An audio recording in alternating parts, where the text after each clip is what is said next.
منو ببخش به خاطرت دوباره چشمام شده خیس، یا مثل من اگه کسی به فکر دردای تو نیست.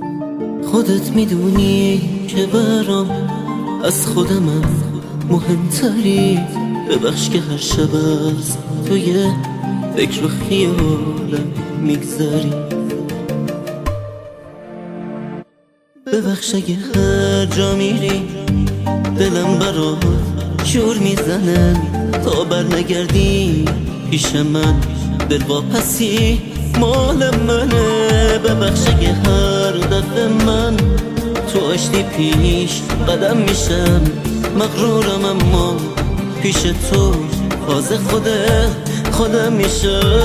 از سر شوق عشق من اشکی که روی گونمه. ببخش که میلرزه دلم وقتی سرت روشونمه.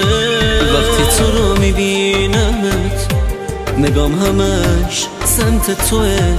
تموم آرزوی من دیدن لبخند توه.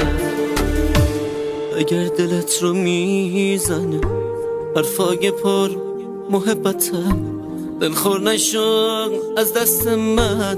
بزن به پای غیرتم. صحبت رفتن که میشه بی‌اعتنایی میکنم.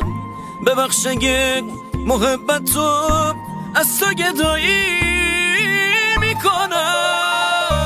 ببخش اگه روی دلم اسم تو رو حک میکنم. وقتی دلت میگیره من به بودنم شک میکنم.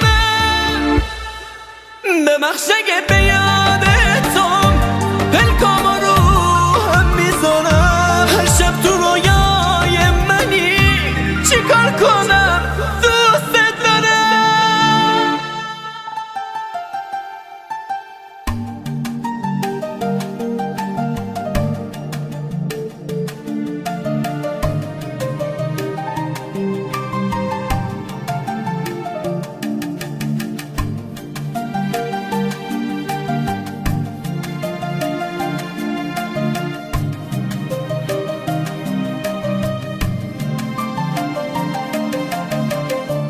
وقتی یکم تو خودمم اون لحظه های بی کسی خودم میفهمم عزیزم که واسه من دل واپسی. وقتی که میبینی چشام دوباره بارونی شده، چه مهربون میشی گلم.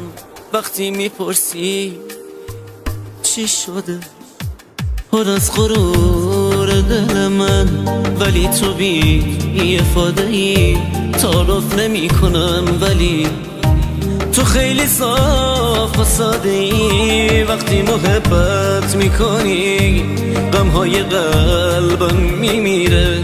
نمیدونم چرا ولی بی خودی گریم میگیره. از سر تقصیرات من تو خیلی ساده میگذری. هر جور حساب کنم بازم تو خیلی از من بهتری. دلت شکست نداد بشم اما قسم